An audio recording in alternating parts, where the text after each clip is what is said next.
Hello, I'm Nancy Kachingira. Welcome to Focus on Africa. These are our top stories.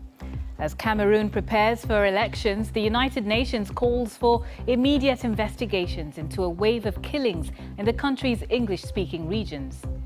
Perpetrators of those crimes need to be brought urgently to justice. Ivory Coast's former president, Laurent Gbagbo, asks the International Criminal Court to acquit him of crimes against humanity and free him after 7 years in detention. Also in the program, are portrayals of black women diverse enough? We meet the Congolese artist who's on a mission to illustrate a more positive picture. I really want to show to the world, like, you can be a black woman and be whatever you want in your life. And in sport, Ghana captain Asamoah Gyan is recalled to the national team squad for their Africa Cup of Nations qualifiers with Sierra Leone.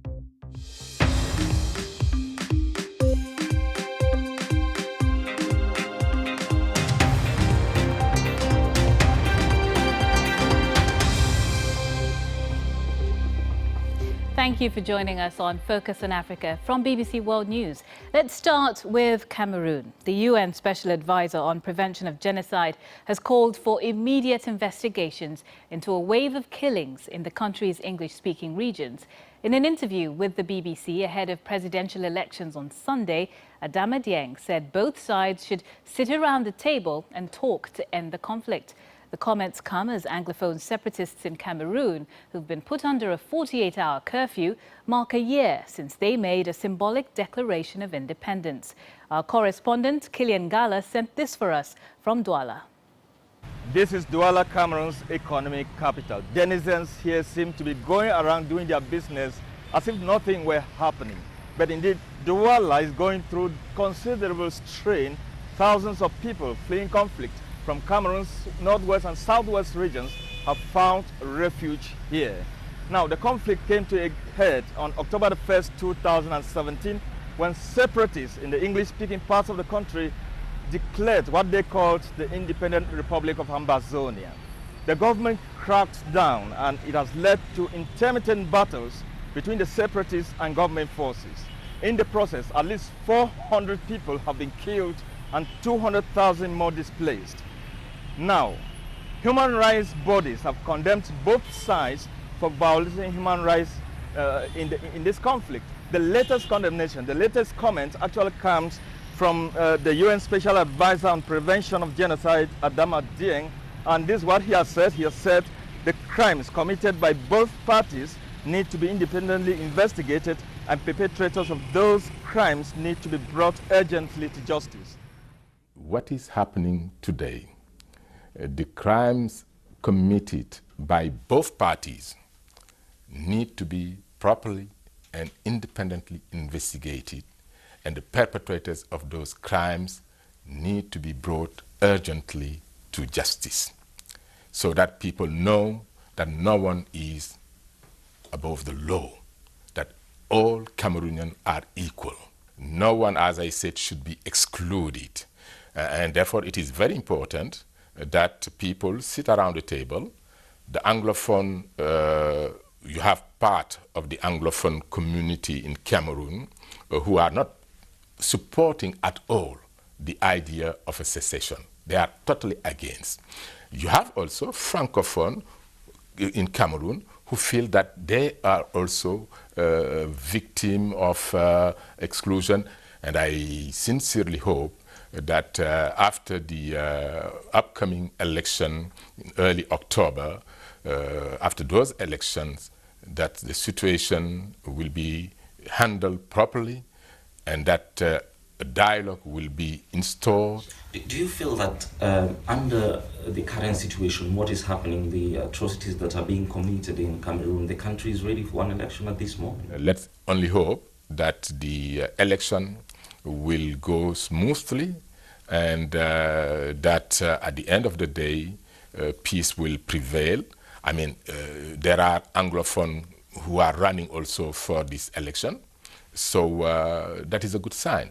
And let's hope also that the position of a strong vice president may be also contemplated to be put in place. So all this means where you have political will, you will find the solution. The government has always reacted very angrily to these kinds of calls. The very recent calls have not found any government reaction. The government has, however, declared a 48-hour curfew to restrict movement in the English-speaking part of the country and to prevent the separatists from celebrating what they would call the first anniversary of their independence. Now, the opposition is interpreting this differently. They are saying that that kind of curfew, coming just days to the October the 7th presidential elections, means that the government actually wants to curtail the opposition movement and make sure that the opposition doesn't have a chance in the October the 7th poll. Remember that these two English-speaking regions are actually bastions of the opposition. And that's why, obviously, the opposition doesn't think that the government is only interested in making sure that the separatists don't celebrate their purported independence. Kilian Ngala reporting from Douala. Next, former Ivory Coast President Laurent Gbagbo has asked the International Criminal Court to acquit him of crimes against humanity and free him after 7 years in detention. The 73-year-old is the first ever head of state to be handed over to the Hague-based ICC, where he's been on trial since 2016. He faces 4 counts of crimes against humanity for his role in fomenting a wave of post-electoral violence 8 years ago in the West African nation. Sophie Kenya has more. Back in court, the first ever head of state to be handed over to the International Criminal Court for crimes against humanity, Laurent Gbagbo, has been held in detention here for the last 7 years. Now he wants his 2-year trial thrown out for what his defense team says is a lack of evidence. Some 3,000 people died in a wave of post-electoral violence in 2010 when the former president refused to step down to make way for his bitter rival Alassane Ouattara. After a months-long standoff, Gbagbo was arrested by Ouattara's troops, aided by UN and French forces, and turned over to the ICC in 2011. But the crisis, which saw both sides level allegations of gross abuses, paralyzed the West African powerhouse for several months. Many remain loyal to Gbagbo. Around 200 rallied outside the court before the hearing. And the trials being watched closely by his supporters back home in the Ivorian capital. Laurent Gbagbo must be released so that peace can be restored. Without Laurent Gbagbo, we can't have peace. Without Laurent Gbagbo, we cannot have peace because he is the symbol, he is the one on whom we all depend. He is the one who can reunite the Ivory Coast, and when he is here, you will see that everything will work. That is not my role here. His trial is thought to encompass 82 witnesses, thousands of documents of evidence, and hundreds of hours of video. Sophie Ikenya, BBC News.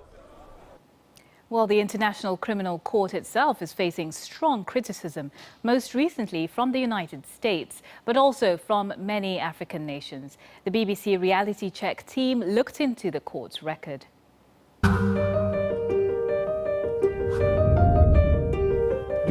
The International Criminal Court, also known as the ICC, was set up in 2002 to bring to justice perpetrators of genocide, war crimes, crimes against humanity, and the crime of aggression.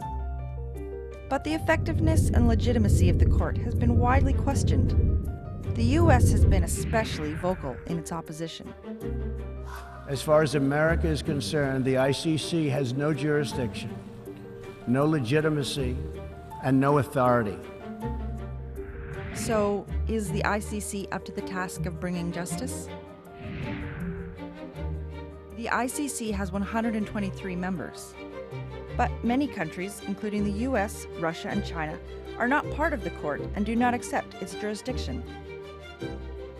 The US has threatened tough action against the ICC if it attempts to prosecute Americans for alleged war crimes in Afghanistan. The US also objects to a possible investigation of Israeli actions in occupied Palestinian territory. It argues the court undermines national sovereignty. The court has also been criticized for unfairly targeting African countries.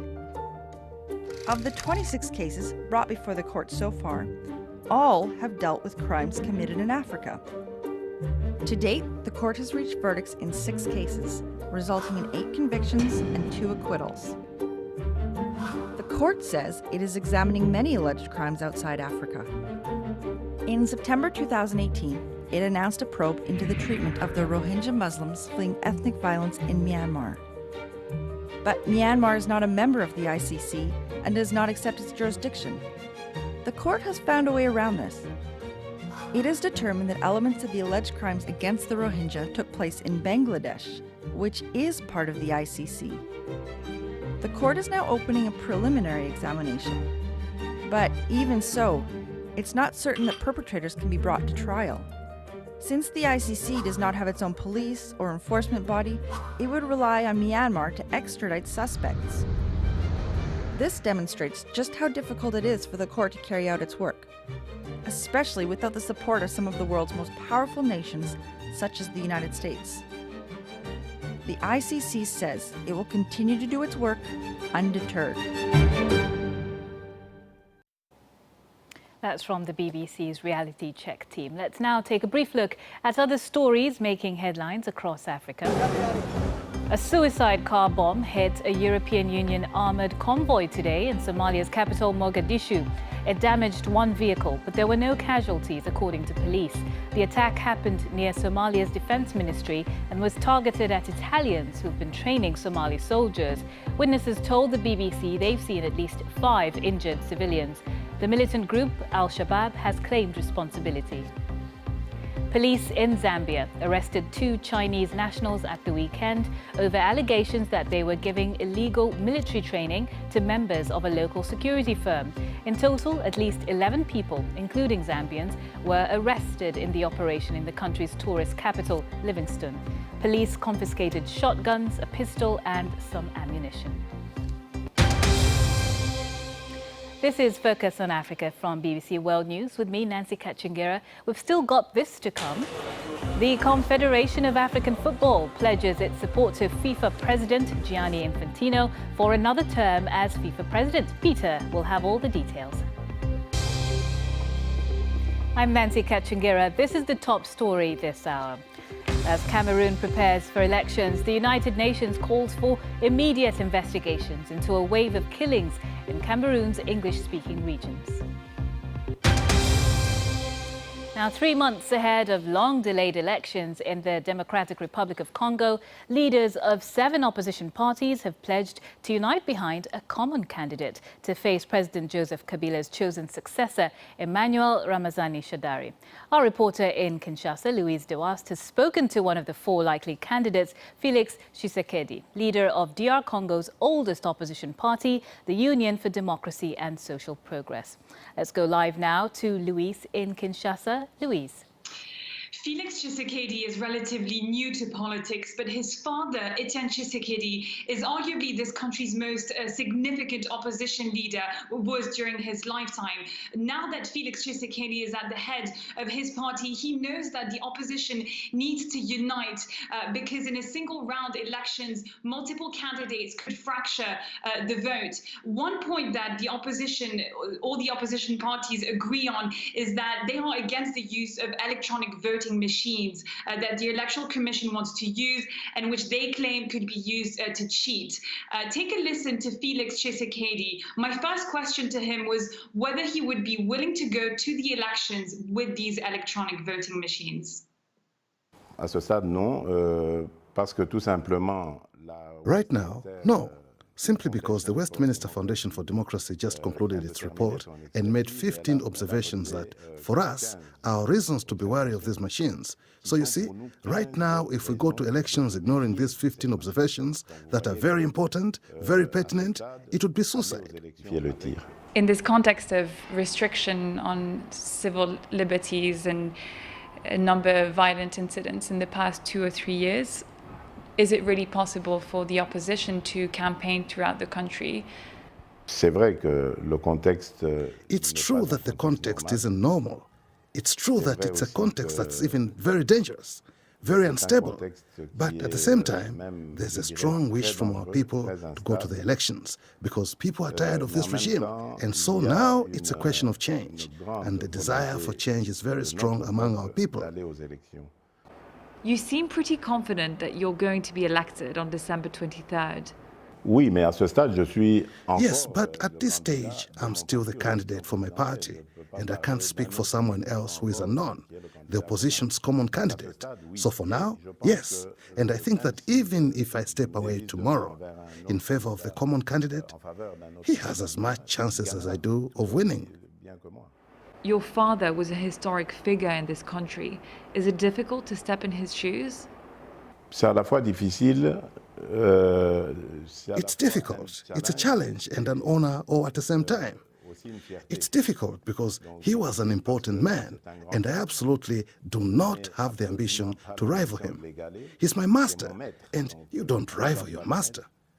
I want to, if I can, accomplish his dream. All right, well, Louise, this move by the opposition parties to rally behind one candidate might take him closer to that dream. But is it really a potential game changer? How much impact will it have?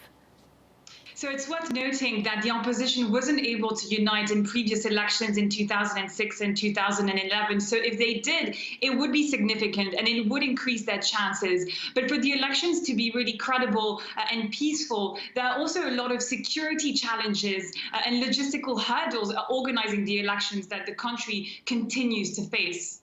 All right, Louise Devast in Kinshasa, thank you very much. You're watching BBC Focus on Africa. Let's get some sport in now. Peter's here. Many thanks, Nancy. Ghana captain Asamoah Gyan has been recalled to the national team squad for their Africa Cup of Nations qualifiers with Sierra Leone this month. He was left out of the party for September's match with Kenya, which the Black Stars lost 1-0.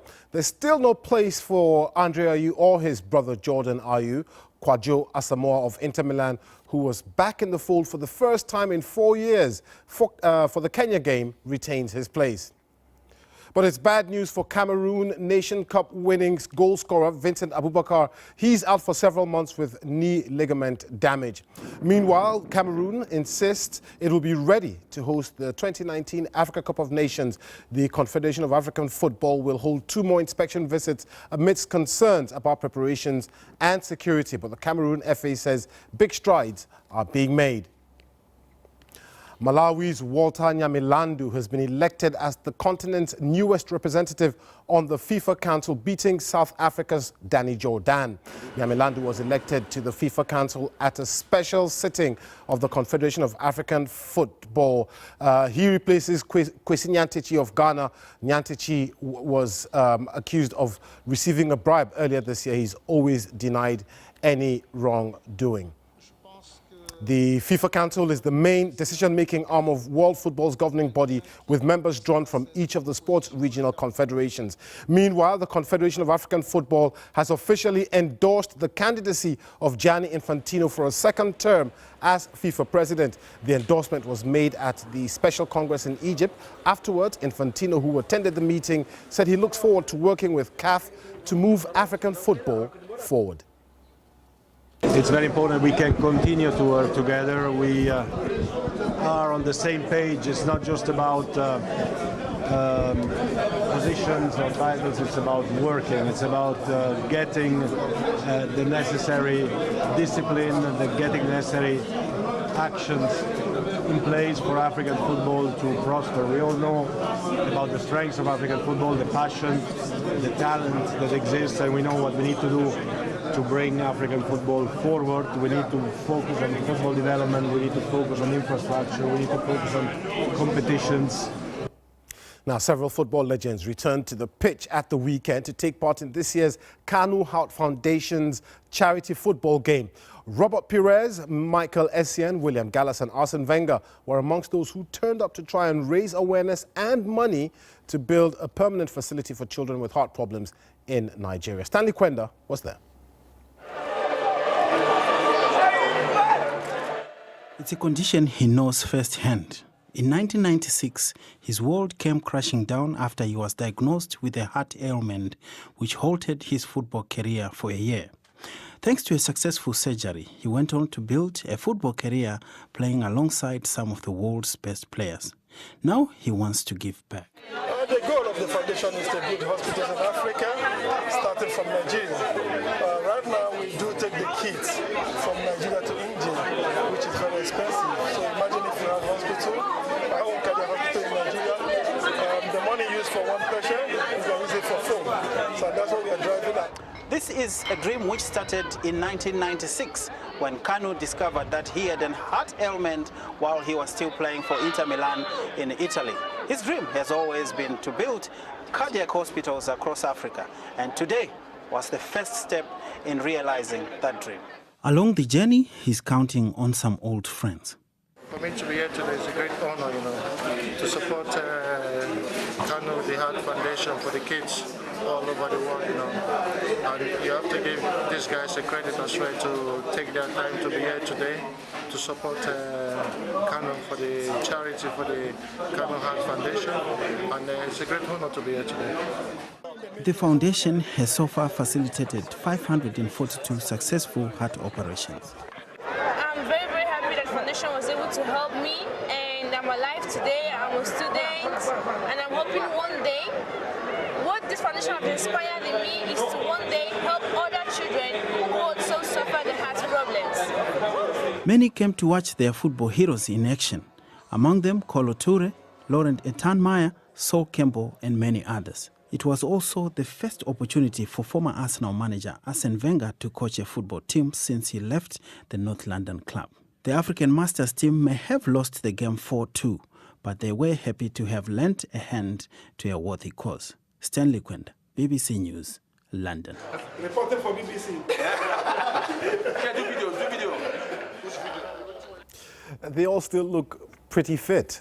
They do, but Yeah. thank you for ending with something so heartwarming. Great. Well, don't leave yet. Before we go, we'd like you to meet Nicole Kobe from DRC. She's an illustrator and she's currently on a worldwide tour from the USA to Asia, Brazil, Africa and Europe. Now, her artwork exists to show the world more images of regular black women. That's what she explained when we caught up with her in London. When you're looking for image of black women, the most of the time you only found the Nicki Minaj, all this ghetto or super sexualized image of black women. And I wasn't feeling very comfortable with that. And I was like, okay, I have to stop complaining myself and just drawing and painting these women I was looking for. For me, it's like it's always been in my life.